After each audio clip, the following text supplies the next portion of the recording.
Hayırlı olsun.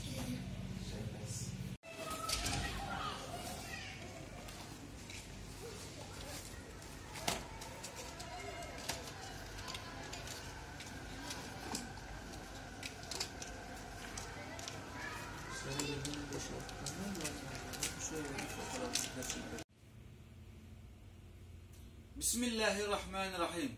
Umut Kervanı olarak yarınlarımız, çocuklarımız, evlatlarımız için başlattığımız Yarınlara Umut'la kırtasiye kampanyamızı Mersin'de gerçekleştiriyoruz. Hayırseverlerin bize bağışlamış olduğu kırtasiye yardımlarını bu şekilde bir paket olacak şekilde çocuklarımıza dağıtmaya başlayacağız. Allah hayırseverlerden razı olsun.